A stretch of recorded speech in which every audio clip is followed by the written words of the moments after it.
지난 이야기, 이집트와 이스라엘 전투를 시작으로 중동전에 서막이 오르고 두 군대의 병력 사이가 점차 전쟁의 판도를 바꾸게 되는데, 이분이 전 미국을 돌면서 모금 운동을 해요. 유대인을 상대로. 5천만 달러가 모입니다.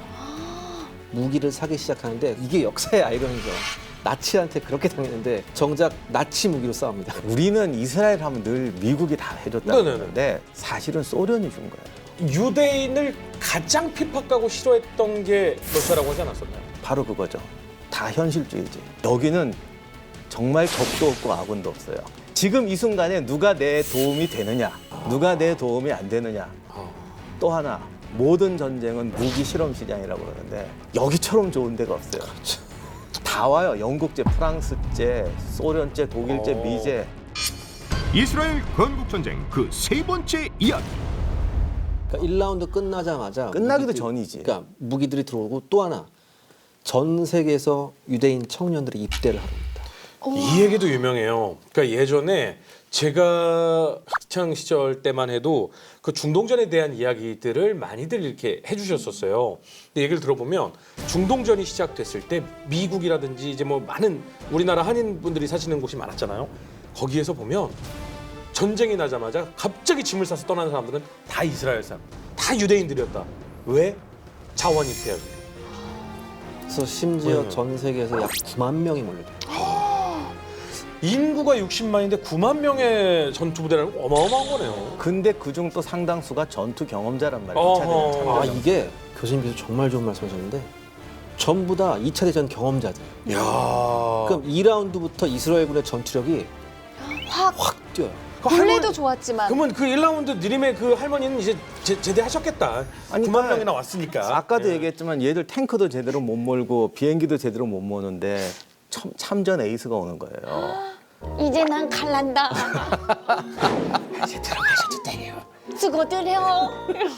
2차 대전 참전 에이스들이 와서 비행기에 앉으니까 바로 역전이 돼요. 우와. 질이 달라지네요. 네, 그래서 제가 드리는 말씀이 이스라엘이 절박했기 때문에 이겼다라는 건 물론 절박했던 건 맞아요.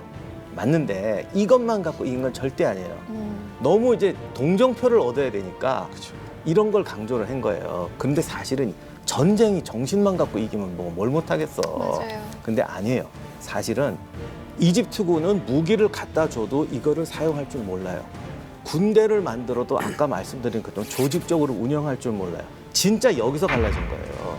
이스라엘이 놀라운 거는 우리가 볼 때는 민병대였거든. 이게 그냥 무슨 사실 뭐 하가나 뭐 이런 이룩은 이런 거 그냥 깡패죠, 무슨 깡패 조직이라고 생각을 했지만 그 사실은 얘들이 한 거는 기자님 말씀하시면 테러만 했어. 근데 테러만 했으면 원래 깡패는 좋은 군대가 못 돼. 그렇죠.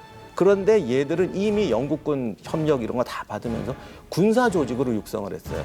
하는 짓은 테러 단체나 깡패 조직 같은 걸 했지만 그 내부에서 사관학교도 없었지만 충분히 장교 요원이라든가 군대를 조직할 수 있는 애들을 길러냈어요. 특수부대한테 깡패 임무를 맡겼던 그렇죠, 거죠. 그런 거죠. 그러니까, 오히려. 네. 또 중요한 게 뭐냐면 네. 전쟁이 막상 시작이 되니까 이러한 여러 군소 테러 단체들을 통합을 하기 시작합니다. 그래서 그거 유명한 자할이 생기는 거예요. 어허. 자할이라는 군사 조직이 생기고 여기서 이제 최정의 팔마라는 부대가 나오는데 아까 9만 명이 전 세계에서 몰려들었다고 했지 않습니까? 근데 거기서 중에서 2차 대전 참전 용사들을 뽑아서 이제 기갑 부대를 편성했어요. 근데 재밌는 건 잉글리시 대대하고 러시아 대대로 나뉩니다.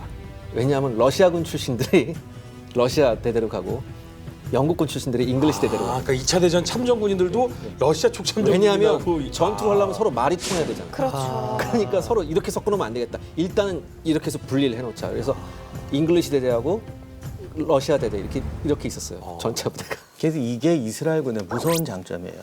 조직이 돼요. 네. 무기를 준다고 되는 게 아니에요. 그러니까 하가나나 이런 애들이 이미 준비를 다 해놨거든.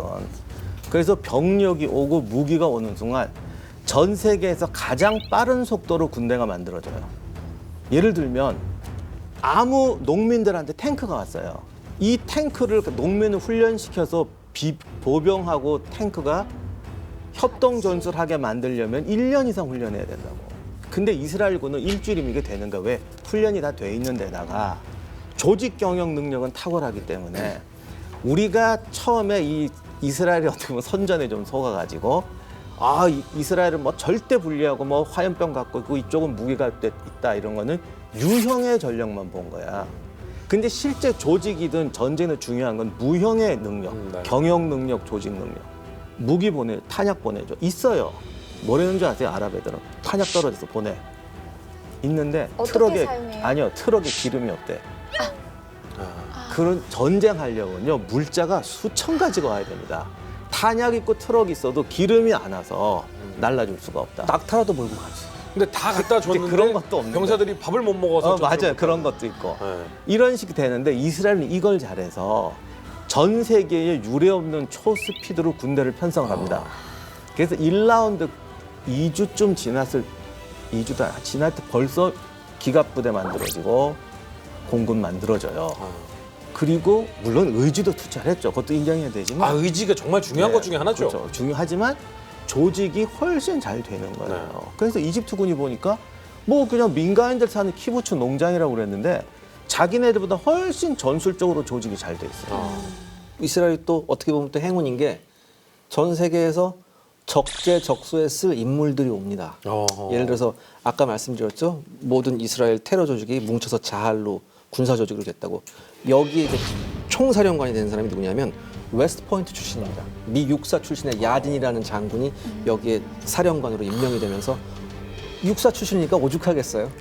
그것도 마찬가지겠죠. 그러니까 결국은 이쪽의 정보 능력이나 또 애국심이나 여러 가지가 더해지면서 야 우리 지금 이거 다 있는데 이게 없다라고 하는 순간 지원을 하는 사람과 자원을 또 대주는 사람들이 또 모이고 이것이 한꺼번에 운영이 되는 게 정말 빠른 시간 내에 그러니까 그 경영 능력과 조직 능력이 도무지 상대가 안 됐던 거죠. 일단 저희가 정말 이제 간단하게 어떤 대의 명분이라든가 기초 지식을 얘기하고 이제 전투에 이제 막 들어가기 시작하는데 언제 들어가냐라고 또 네. 댓글 달릴 것 같아요. 그래서 언제 들어갑니다. 가냐? 이제 들어가겠습니다. 이제 들어갑니다. 그런데 기본적인 지식만 딱 들어도 전쟁이 어떤 상황으로 이루어질 것이라는 대충 감이 오는데요. 1차 중동전에서는 가장 핵심이 되는 전투 예루살렘 공방전. 이름만 들어도 핵심이 될 수밖에 없는 예루살렘 공방전에 대해서 한번 얘기를 나눠보겠습니다. 예루살렘 공방전 역시나 이집트군과 붙게 되나요? 아니죠. 여긴 요르단이죠. 요르단과 붙네요. 이스라엘이 가장 두려워했던 요르단. 그런데 이스라엘이 가장 중요시 여기는 지역 중에 하나. 그러니까 여기는 예전부터 아랍이나 유대인들이나 같은 이건 성지죠. 완전 이건 뭐 상징적 의미를 초월하는 도시죠. 이게 요르단 입장에서 보면 정말 결정적인 사고였는데 네. 결론부터 말씀드리면 1951년에 요르단 왕이었던 압둘라 1세가 예루살렘에 회담하러 갔다가 팔레스타인 청년 손에 암살되고 말아요. 이게 사건이 바로 여기서 때문에 그래요. 요르단강 서안을 잡는데 특히 중요했던 게 예루살렘을 점령하는 거예요. 우리 십자군 때도 얘기했지만 이 예루살렘이라는 도시가 어떻게 보면 별거 없는데 상징적인 의미가 사막 너무 한가운데 강하다 영원한 보니까. 전력 요충지. 근데 어쨌든 이걸 가져야 마음의 고향 품고 대의 명분도 품고 뭐도 품는 거야. 근데 여기 또 배경 설명을 좀 드려야 되는데 이건 앞으로 계속 나오니까 어쩔 수 없어요. 네네. 이걸 모르면 못하니까. 당시 요르단 국왕이 아라비아 로렌스에서 로렌스하고 싸웠던 파이잘 형제예요. 네. 그 하심 가문이라고 그러는데 이 집안이 파이잘이 제일 유명했죠. 그래서 파이잘은 이라크 국왕이 됐고 이분은 이제 요르단 왕이 된 거예요.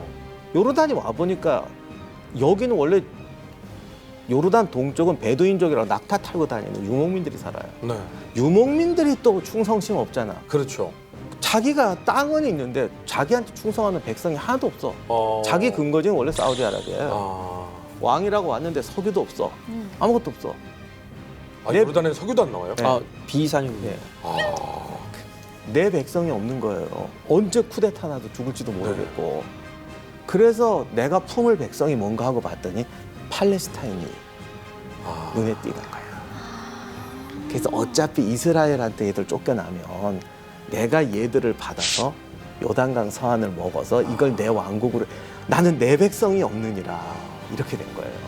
어디서 갑자기 하늘에 뚝 떨어진 왕이거든요. 네. 그래서 이스라엘한테 저거 놔줘 이러고 싶었던 거예요. 그래서 팔레스타인을 우리 조하고 이스라엘하고 몰래 협상을 하고 그래서 적극적으로 이스라엘 공격도 안 하고 그런데 중요한 게 예루살렘을 먹어야 그 바다가 또 이제 바다가 아니고 요단강 서안. 요단강 서안의 역사적 중심지. 아. 이거를 먹고 내가 여기를 내 왕국으로 할게.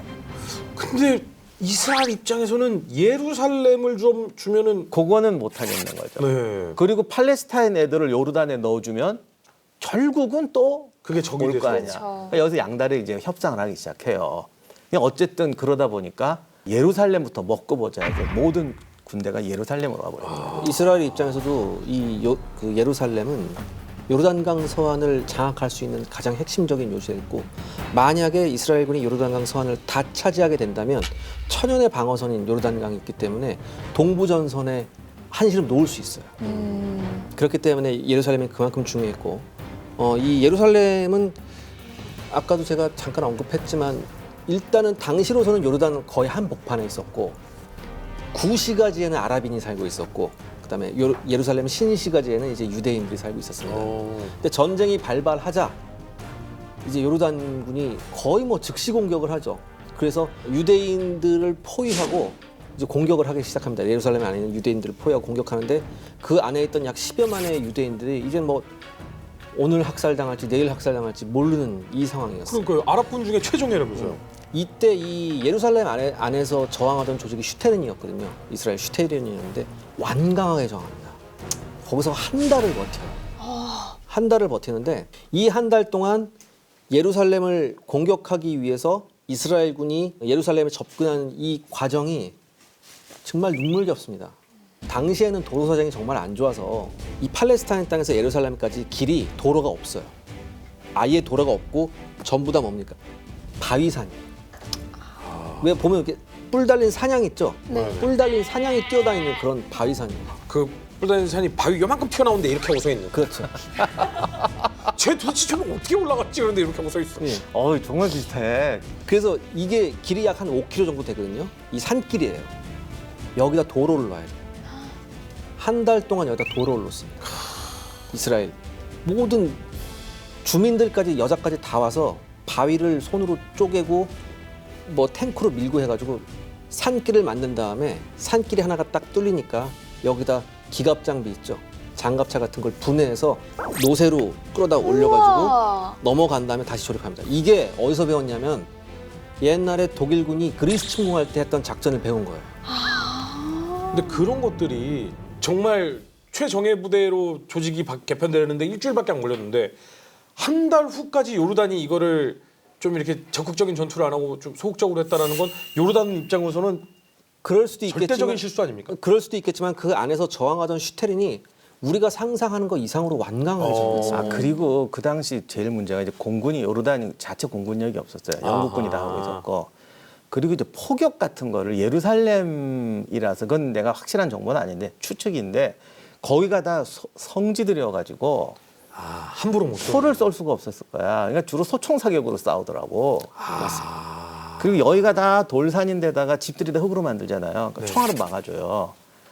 성벽도 총알을 막아주고. 그 나중에 이스라엘군도 마찬가지인데 네네. 구시가지를 공격하려다 보니까 그게 안 돼요.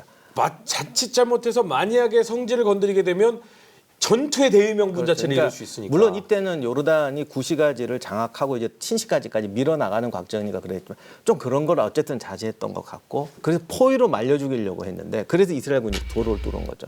더 살벌한 건 주변 고지에 요르단군이 차지하고 있었다는 그러니까 거죠. 요르단군이 계속 그 내려다 도로를 뚫는 애들을 포격을 계속해요. 아니 그걸 맞으면서 도로를 근데 이때 그러니까 맞으면서 가야 되는 상황이랬는데 이때 극적으로 체코에서 그 전투기가? 독일제 비행기 25대가 들어옵니다. 이때가 뜨기 시작하는 때군요. 그래서 이때부터 이스라엘 공군들이 출격을 하죠. 그래서 그 포병 진지를 제압합니다. 그래서 이제 도로가 뚫리고 24일 만에 포위를 뚫어요. 네. 그때 뭐 물, 식량 배급제로 간신히 살고 있었는데 뚫어. 그래갖고 뭐 그때 뭐 만세 부르고 이것도 영화로까지 나왔어요. 그래서 이 도로를 버마도로라고 버마 루트라고 유명한 건데 그러니까 예전에 왜 그 영국군이 뚫었던 루트가 그렇죠. 있었거든요. 그 왜냐면 루트 이름을 떼서 버마는 저희 미얀마. 네. 그래서 하여간 버마도로가 뚫리면서 전세가 역전이 돼요. 어. 이제는 이스라엘군이 구시가지를 탈환하려고 하는데 사실 요르단은 계속 이스라엘한테 협상 걸고 있었거든. 그러니까 적극적인 전투는 안 한 거예요. 팔레스타인 이거 우리 주면 너랑 안 싸울게. 또 한 번 싸워서 원수가 되면 회담이 안 되니까 그렇죠. 전투를 소극적으로 하는데 예루살렘만은 먹어야겠어 이렇게 된 거예요. 예. 그러니까 이스라엘이 우리도 예루살렘만은 먹. 왜냐면 예루살렘 구시가지는 이게 또 하이가 된 건 너무나 그들의 인생의 이유잖아요. 지금도 그것 때문에 지금 난리예요. 이스라엘은 어떻게든 목표가 예루살렘을 수도로 하는 거예요. 지금도 지금 밀어붙이고 있잖아요. 예루살렘 수도. 그러니까 지금 예시가지의 예루살렘은 지금도 요르단 나오죠. 국경 안쪽으로. 그게 지금도 아니라 분할하고 지금 있어요. 그 이스라엘이 수도가 텔아비브에서 이거를 예루살렘으로 옮기려고 하는 거예요. 이스라엘이 예루살렘을 수도로 하면 정말 이스라엘이 옛날 왕국을 찾았다 그렇죠. 이런 게 되기 때문에 그 상징성 때문에 용납을 안 하는 이건 거예요. 그 차원을 넘어서는 상징. 그러면 시온이 되는 거죠. 네, 그래서 지금 미국도 못하게 하느라고 난리 나고 뭐 이스라엘은 하겠다고 밀어붙이고 아직 제가 이스라엘은 목표를 향해서 끝이지 않는다고 그랬지. 아직 이게 최후의 목표예요. 지금도 계속되고 있는 지금도 싸우고 있어요, 지금도. 그런데 문제는 요르단군은 이집트군하고 달랐습니다. 잘 싸우잖아요. 예, 요르단군은 영국군에 의해서 훈련받은 최정예 부대였기 때문에 여기서 이스라엘군의 좌절을 겪습니다. 그렇죠. 유일한 자제. 이스라엘군이요. 한 번도 꺾이지 이건 않았던 이미 이스라엘. 정예화된 조직화된 무기 공급을 받은 이스라엘군이에요. 예, 그리고 아마 포격이나 공습을 못했을 거예요. 그들의 유일신이 계시는 곳이라서 거기다가 포격을 못하죠. 여기서 이스라엘이 정말 큰 피해를 입고 깜짝 놀라서 후퇴해요. 그러니까 이스라엘은 거기에 포위되어 있던 자기네 유대인들을 탈출시키고 복음로를 뚫었다는 데 만족했어야만 됐었어요. 그리고 이 예루살렘은 중동전 내내 가장 핫한 지역이 됩니다. 3차 중동전에서도 가장 핫플레이스가 이 예루살렘이었어요. 그러니까 이제 버마 도로를 뚫고 보급로를 확보한 다음에 부대를 투입하고 탈출 루트를 확보한 다음에 이제 예시가지를 밀려고 했는데 들어갔다가 그렇죠. 된통 당한 거예요. 그래서 이제 신시가지는 이스라엘이 점령하고 구시가지는 요르단이 가지고 있는 이 또 분단 도시가 돼요. 그런데 이게 또 막 우리 같으면 뭐 1승 1패잖니 뭐 절반 그게 없어. 이거는 그러니까 뭐 아니면 도 이건 뭐 결정이 아니에요. 돼야 되는 거군요. 예. 예루살렘은 여기를 내가 갔느냐 못 갔느냐 둘 중에 하나니까. 당시 여기에 싸웠던 이제 나중에 전부 이스라엘이 나중에 뭐 참모총장 뭐 되는 사람들이 소대장 중대장인데 그거를 거의 평생의 한으로 삼고 있어요. 내가 그때 이거 못했다. 그러니까 저희 입장에서는 객관적으로 그냥 이제 보는 건데 그들의 입장에서는 그 본인들의 사상의 시작인 곳이다라고 생각하는 거죠. 근데 실제 군인들 중에 상당수는 그런 종교적 그런 게 없어요. 오. 특히 하가나나 이루군 같은 사람은 특히 이루군 같은 수정시온주의자라고 해서 그런 종교적 시온이즘 버린 지 오래야. 예루살렘을 먹어야 이스라엘 국가가 완성된다. 전략적 그러니까 요충. 굉장히 현실적이에요. 말은 예루살렘 우리의 성지라고 표장하는데 지금은 그래 싸운다니까. 예루살렘이 수도가 돼야 이스라엘의 건국 계획이 끝나는 거예요. 그러니까 쉽게 말해서 이렇게 생각하시면 돼요.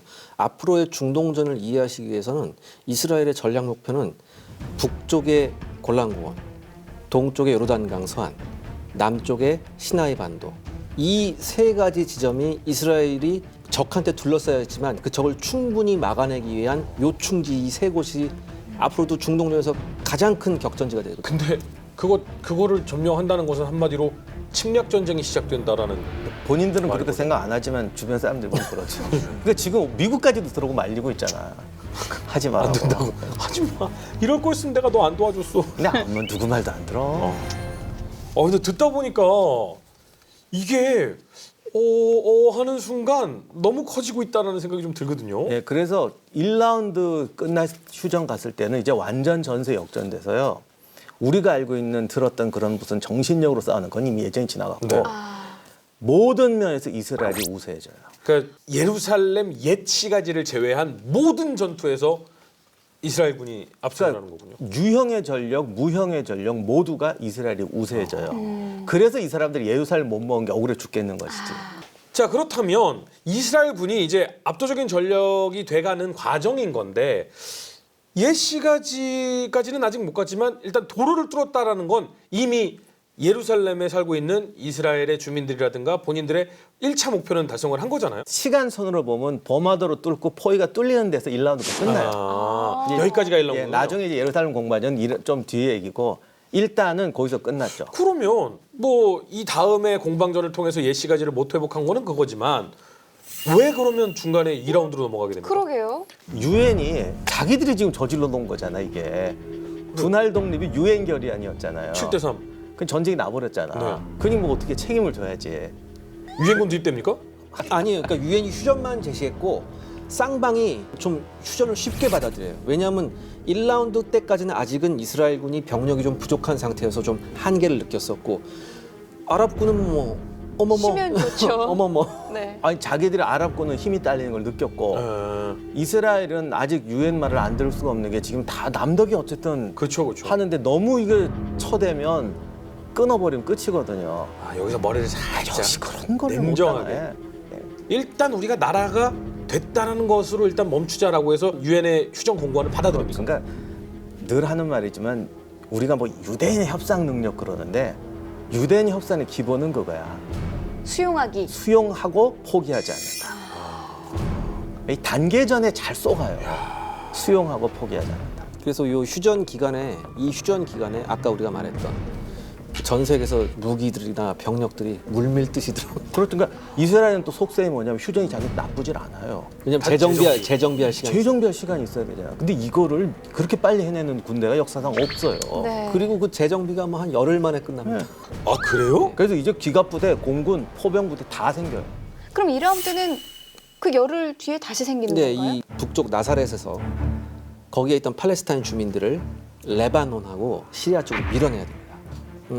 군사 작전을 하긴 했는데 여기서 또 뭐 학살이 있었다는 얘기도 있고 뭐 그러니까 그거는 뭐 당연한 건데 처음부터 전쟁 사실은요. 말로는 뭐 이스라엘군 무기 없고 뭐 정신력 싸웠다. 전쟁 나기 전부터 초대 수상이었던 벤구리온 일기에 뭐라고 돼 있냐면 계산을 다 해놔서 결론적으로 우리가 절대 질 수 없다. 이미 이길 거라고 다 작전 짜놓고 국경을 이 전쟁을 이용해서 국경을 어디까지 밀어붙여야 된다는까지 다 작전이 있었어요. 그럼 혹시 유엔의 권고안이나 이런 것들이 있을 것이다라는 것도 어느 정도는 다 계산에 들어가 있었던 겁니까? 뭐 어떤 없던 그거를 어떻게 활용할지가 나오는 거지 준비가 돼 있어요. 그러니까 이거죠. 분명히 전쟁 중간중간에 어떠한 형태든 휴전이나 협상 있을 시도가 있을 것이다. 것이다. 어. 우리는 그걸 최대한 이용한다. 그렇죠. 그러면 1라운드가 끝나고 2라운드가 시작되기 전까지 그 휴전 기간 동안 도대체 이스라엘은 얼마나 그러면 강대해지게 된 겁니까? 그러니까 제가 아까 말씀드렸죠. 전 세계에서 한 10만 가까운 병력이 들어오고. 아 이때군요. 그 다음에 그 계속해서 이제 소련이 날라다 주죠. 소련이 수송선에 태워서 가지고 온 체코 예, 무기, 예. 독일제 뭐 비행기. 그다음에 이게 프랑스에서 얼마나 시작해서. 무섭냐면 시작할 때 3만이었는데 네. 10월 말에 9만이 되고 5월 달이었잖아요. 네. 10월 말에는 9만이 되고 3배. 12월에는 10만이 돼요.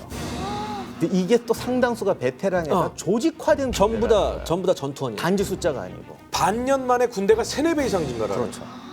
그러니 이제는 준비해놨던 반격 작전으로 나가는데 이 반격 작전의 목표가 두 가지예요. 처음 설정했던 그 지역을 장악한다. 기자님 말씀하신 갈릴리 북부 요단강 서안 남쪽에 네게브 지역인데 사막. 브엘세바라고 있어요. 네. 얘들이 왜 성경에 집착하잖아요, 이 사람들은. 어. 그래서 이 브엘세바가 꼭 확보해야 되는 지역인데 이게 전략적으로 중요하고 네네. 성경에 보면은 이스라엘의 영토를 막 우리는 지금 한반도 얘기할 때 백도에서 한라까지 네. 관용구로 쓰잖아요. 네네. 네. 이스라엘은 단에서 브엘세바까지예요. 아. 그래서 이게 브엘세바가 한라급인데 이게 전략적으로도 되게 중요해요. 위치가. 그래서 거기를 먹어야 된다고 이미 작전 다 짜놓고 있었어요. 저렇게 딱 영토. 그래서 저렇게 먹기 위해 일보 후퇴한 게 휴전 협상을 받아들이면서 그렇죠. 나는 권고안을 받아들이겠습니다. 그래서 이젠 주먹 끄고 전쟁이 아니고 저 지점을 확보하고 팔레스타인 애들을 밀어낸다. 그래서 이때 얼마나 조직적으로 하냐면 그 팔레스타인이 거의 60에서 70만이 거기 살았거든요. 네. 밀어내거든요. 땅을 점거를 해야 돼요. 네. 그래서 이제는 자신만만한 거예요. 그래서 그걸 밀어내는 걸 동시에 하는데 그렇다고 해서 마을에 들어가서 무조건 죽일 수 없잖아요.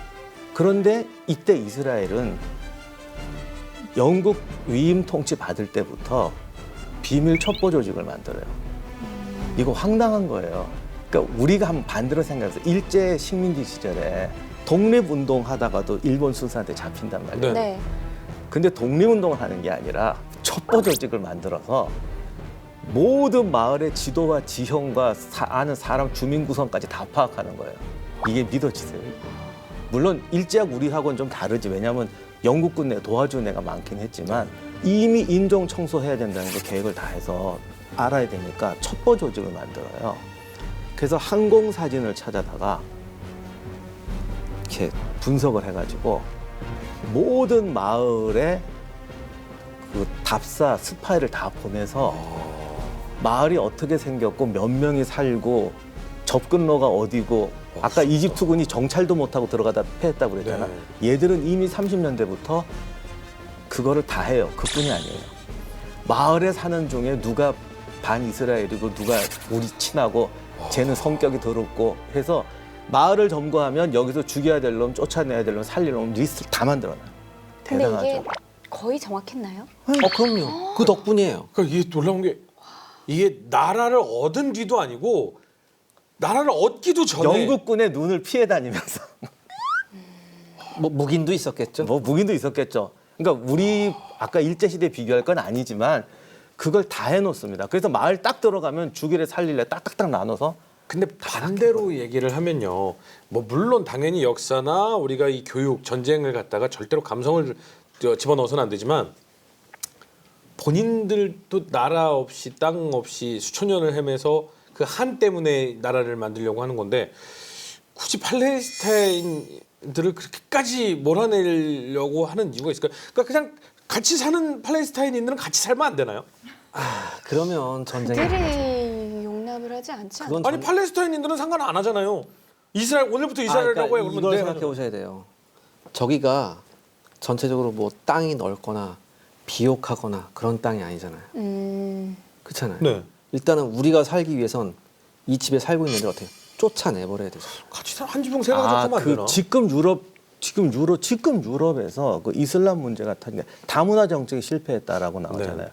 이 다문화 정책이 왜 나오냐면은 2차 대전 직후에 민족주의에 대한 반발로 나온 거예요.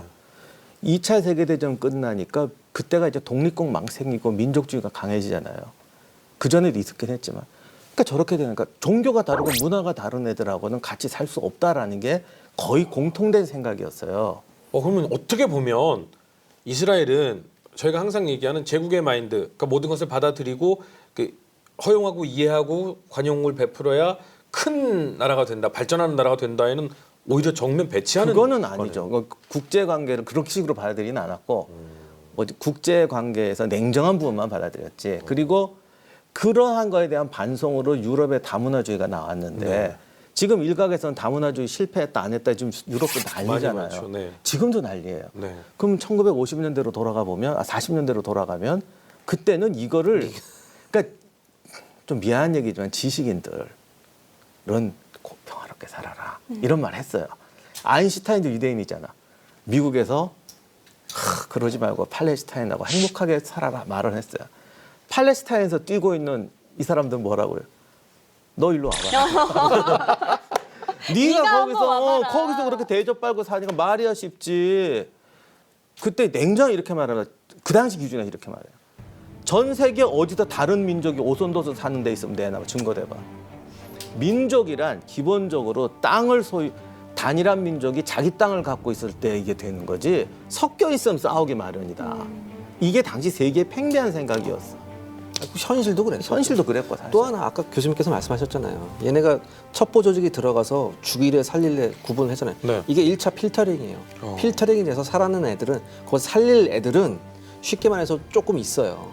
지금도 팔레스타인 난민 뭐 아랍 출신 이스라엘 아랍 출신 꽤 많이 살아요. 거기서 살아남는 애들인데 얘네들은 그냥 모든 걸 수용하겠다라고 해서 사는 애들이고. 그러니까 그거를 설문조사를 다 해놓은 거야. 거기다가 당시에 팔레스타인에 또 팔레스타인 사람만 사는 게 아니라 또 소수 부족들이 있어요. 관계들이 안 좋은 사람들이 있거든요. 그중에 이제 드루즈족이라고 있는데 이 드루즈족은 옛날 그 이스마일파 비슷한 사람들이어가지고 그 이슬람 교도들하고 사이가 안 좋아요. 마을에 있는 드루즈족 사람까지 다 파악을 해갖고 쟤는 우리 편 이렇게 드루즈 마을은 살려줘. 심지어 그 사람들은 전쟁 때 수송도 해주고 그렇습니다. 이게 얼마나 무섭냐면 그렇다고 다 학살할 수는 없잖아요. 그쵸. 얘들의 목적은 몰아내는 거거든. 네. 그러니까 이스라엘 첩보 조직이 얼마나 대단하냐면 이 식민지 시절에 영어 마을 같은 걸 만들어요. 스파이 마을이라고 그러는데 아랍 마을을 만들어 놓고 아랍 말 쓰는 이스라엘 사람들 쭉 깔아 놓는 거야. 그러니까 우리가 영어 마을 들어가서 물건 사는 거 영어로 연습하고 네. 버스로 하듯이 이스라엘 스파이 애들이 들어가서 거기서 아랍 말로 이야기하면서 그런 훈련까지 하고 나와요.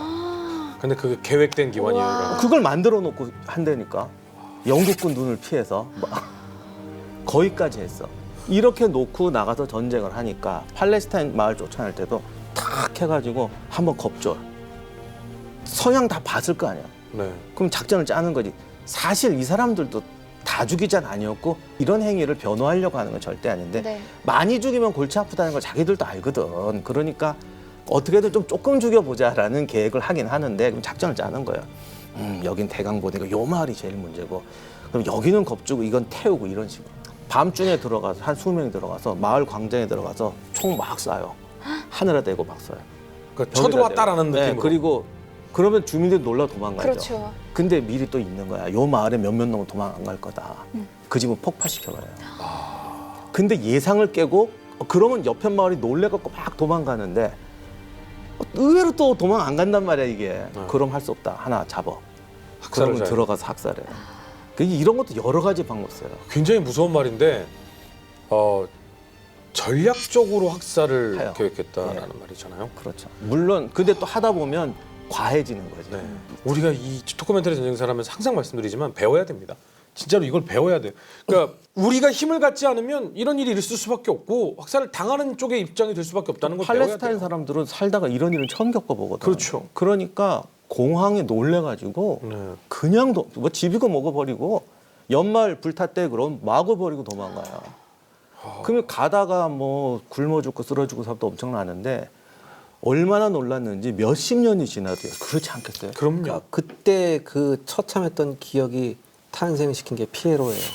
팔레스타인 해방기구. 팔레스타인 해방. 예, 그러니까 이스라엘이 예전에 핍박받아서 이를 바득바득 깔았듯이 그 사람들도 마찬가지 아니겠어요? 그런데 현실에서. 사실은 현실적으로 보면 팔레스타인 농민들이 이스라엘을 탄압했던 건 아니잖아요. 그래서 이 사람들 그렇게 할 거라 생각도 못했죠. 그렇죠.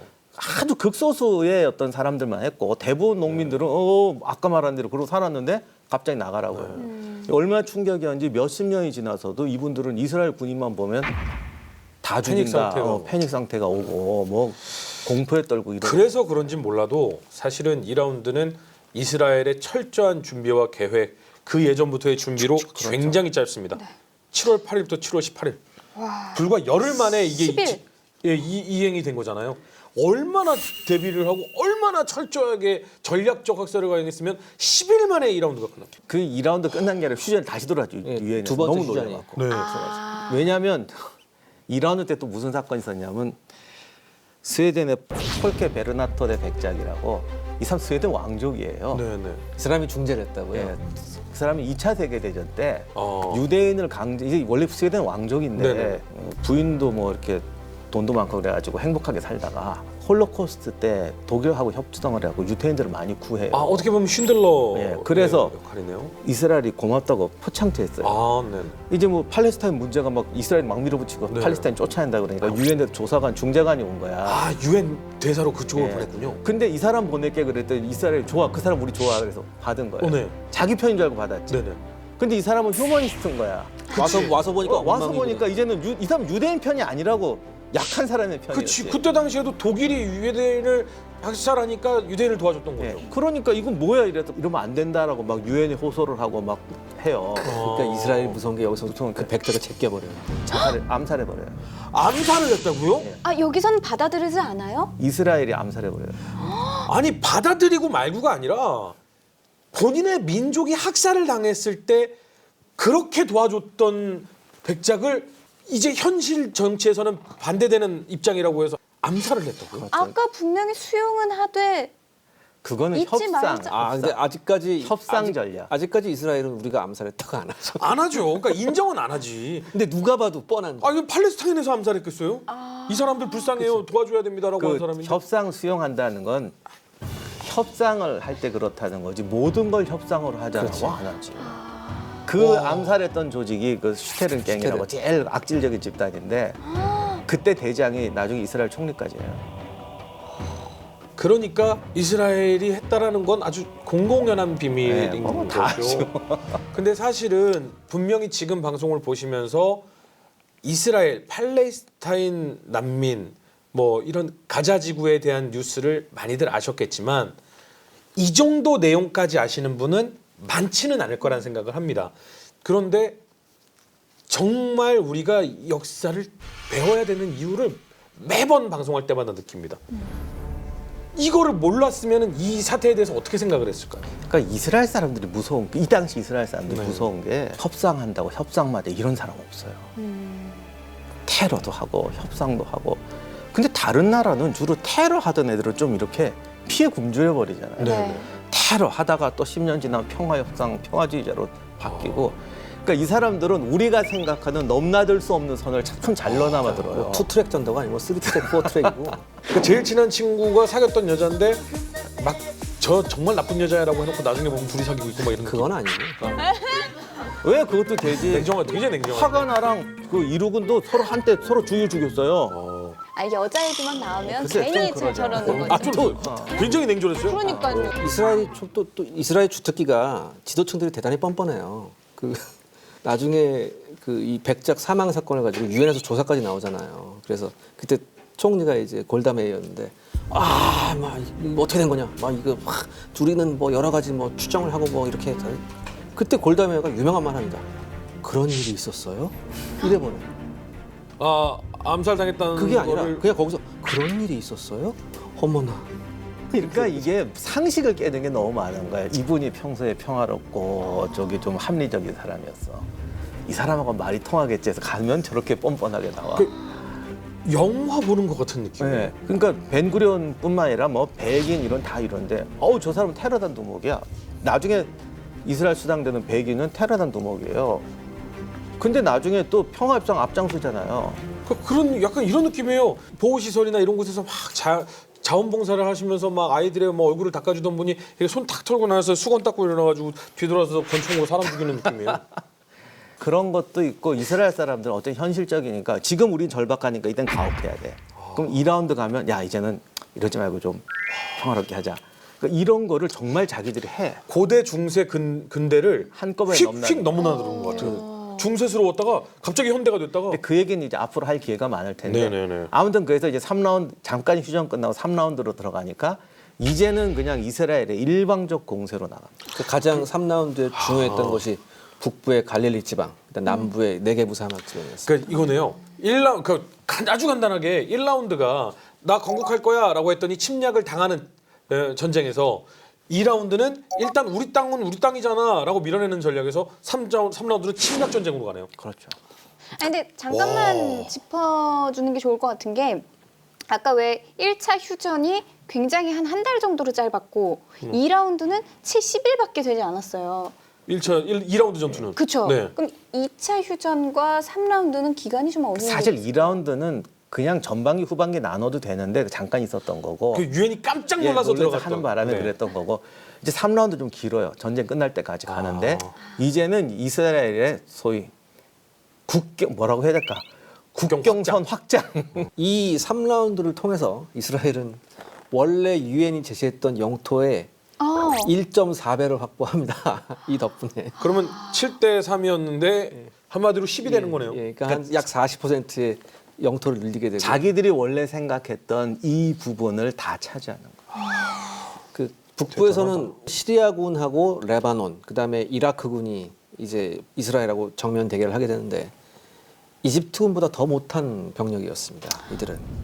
그보다 못한 예. 병력도 있었나요? 심지어 저쪽에서 이스라엘군 전차들이 흙먼지를 피우고 달려오니까 모든 가지고 있는 무기를 다 내던지고 도망갑니다. 이 3라운드에는 이제 이스라엘이 모든 준비가 다 끝났기 때문에 걸려라 하고 있었습니다. 그런데 남부 이집트군 쪽에서 사소한 휴전협정 위반이 있었습니다. 뭐 이렇게 좀 국경지대에서 그냥 좀 이럴 수도 있잖아요. 그러니까 실제로 이스라엘 저 휴전협정 안 지켰어요. 그렇죠. 자기네들은 안 지키면서 이스라엘은 한 적이 번도 없어. 지킨 적이 없었어요. 근데 아주 사소한 휴전협정 위반이 있었는데 그걸 빌미로 그래 오케이 밀고 나갑니다. 그래서 네게부 사막 일대로 모든 이스라엘 기갑 부대가 총 집결해서 이제 전투를 벌이기 시작하는데 이집트군이 상대가 안 됩니다. 이때부터 모든 전차병들 수준도 완전히 달랐고 장비도 이때는 뭐 이스라엘군이 이집트군 못지않게 장비가 많았었기 때문에 이집트군은 마치 그 모래성이 허물어지는 듯한 그런 형국이었죠. 아무튼 이때의 그 이스라엘의 그 공격이라는 것은 마치 독일군의 전격전과 같은, 그러니까 전차와 항공 전력이 아주 균형 있는 이런 공격이었습니다. 이 네게브 사막에서 전체적으로 네게브 사막을 다 내줍니다.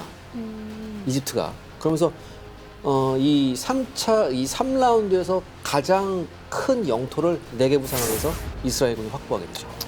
지금도 보면 지형상으로 보면 굉장히 넓은 지역이에요. 그 북쪽에서는 이제 완전히 밀어내서 이스라엘이 원래 원했던 지역을 차지해요. 남쪽에서는 저 부엘세바에서 그 밑에 있는 네게브 사막지대를 차지하려고 하는데, 그때 이집트군이 처음 계획하고 나라가 양쪽으로 올라가서 아래쪽으로 올라간 군대가 예루살렘까지 진격하고 있었는데, 이스라엘군이 부엘세바 점령하면서 중간을 파고 들어와가지고 가운데서 고립이 돼버려요. 커다랗게. 이게 포위가 되죠. 네. 여기서부터 이집트군이 이제 거꾸로 포위가 되는 거예요. 거기를 이제 이스라엘군이 공격을 하는데, 이제 정말 완전 전세 역전 돼가지고 이때는 이스라엘군이 포병, 공군 다 갖췄거든요. 이제 이스라엘군이 탱크로 밀고 나오고 2차 대전 때 쓰던 B-17 폭격기까지 가지고 와서 이집트군한테 폭격 때리고, 쉽게 말하면 이집트의 제2방면군이 몰살할 지경에 처하게 되죠. 원래 이게 사막이라는 데가 전술가의 낙원인데 여기에 잘 싸우는 이스라엘군이 장비까지 잔뜩 갖다 놨으니 얼마나 잘 싸우겠습니까? 그런데 여기서 이제 전쟁에서 중요한 교훈이 하나 터져요. 지금까지 이집트군은 반대 상황에서도 못 이겼잖아요. 네. 근데 포위가 됐어요. 병사들이 의지 없고 뭐 없고. 거기서 버티면서 이집트군이 강해져요. 의지가 생겨요. 전에는 총 내버리고 도망가던 애들이 도망갈 데가 없으니까. 꿈도 없고 또 좀 싸워봤잖아 이제. 네. 그러니까 병사들이 자기 책임과 의무를 다하기 시작해요. 전화선이 끊어져. 그러면 나가서 연결해요. 그때 폭탄이 날라와서 산산조각이 나요, 병사가. 우리 얘기했지만 처음 니림전투 때는 탱크 탄이 화염병에 터지니까 공격 부대가 다 도망갔잖아요. 네. 이거 하다가 죽어요. 그럼 다음 병사가 들어가서 또 해요. 이런 식으로 싸우기 시작해요. 이스라엘 탱크가 오는 거를 이젠 얘들이 포 쏴서, 도망가지 않고 포 쏴서 잡아요. 그러니까 뭐든지 역시 의지와 절박함과 조직. 그러니까 이게 전투를 하면서 그게 같이 생기는 거야, 포위전에서. 그래서 이때 이스라엘군에게 한번 멋진 패배를 안겨주는데, 아까 마을에 돌격하는데도 포격을 제대로 못 해가지고 따로 놀았다고 그랬잖아요. 이집트군이 포위가 된 거예요. 이스라엘 군대가 막 몰려오니까, 그때 이 지휘관이 나세르 소령이었는데 자기들 주변으로 포탄을 때려 탄막을 쌓으라고 해요. 그러니까 쉽게 말하면 동그라미 원에 포위가 돼 있잖아요. 네. 그 원 쪽으로 동그랗게 탄막을 쳐. 그러면 이스라엘군이 못 들어오겠죠. 못 들어오죠. 그 뒤쪽으로 또 하나의 탄막을 쳐요. 그럼 뒤랑 끊어지겠죠. 네. 고립시켜 놓은 다음에 우리가 공격해서 쟤들 잡겠다. 그랬더니 포병 지휘관이 듣더니 이 우리 포병 애들 실력으로는 이런 거 못한다고. 어떻게 해봐. 물론 그 바람에 이집트군도 죽었겠지만은 실제로 그걸 해서 이스라엘군이 고립이 됩니다. 그 틈에 공격해서 이스라엘군은 물리쳐요. 그러니까 이집트 병사들이 싸우는 법을 알게 되는 거지. 그러니까 또 절박하면 없던 실력도 나오는 게 야전 공항이 하나 있었거든요. 거기에 단 한 놈의 이집트군 대전차포가 있었다고요. 이 야전 한 개요? 예, 딱 하나. 근데 이 공항을 점령하기 위해서 5대 이스라엘군 전차가 다가오고 5분 만에 4대 이스라엘군 전차가 격파됩니다. 아니, 그리고 이스라엘군이 도망가요. 아니 어떻게 갑자기 이렇게 일치월장을 하게 된 거예요? 죽겠으니까. 죽겠으니까. 아 결국은 절박함이군요. 그 이스라엘군도 이런 거 처음 본 거야. 당황하죠. 이거 얘들 왜 이래? 근데 이스라엘군도 문제가 다음 이야기. 아랍의 반격에도 불구하고 이집트 땅을 점령하며 세력을 확대해가는 이스라엘. 아랍의 불안은 점점 커져만 가는데 이스라엘 건국 전쟁 마지막 이야기. 종교적 시오니즘이 아니라 우리 국가를 만들자. 세속적 시오니즘 운동을 저 사람이 시작을 해요. 여기서 나타난 사람이 벤구리온이에요. 어떻게 보면 이제 깽단 두목이라고 할 수 있죠. 반드시 옛날 이스라엘 땅에 세우고 수로를 예루살렘을 해야 된다. 언어가 통일돼야 문화가 하나가 된다. 단 그것을 이루기 위한 수단은 얼마든지 바꿨다. 근데 더욱더 비참한 건 팔레스타인 난민입니다. 이른바 천덕꾸러기가 됩니다. 아무도 팔레스타인한테 신경을 쓰지 않습니다. 막 굶어 죽어요, 사람들이. 거기다가 아랍 국가들은 다 원칙이 있어요. 팔레스타인을 자기 국민으로 받아들이지 않는다. 왜요?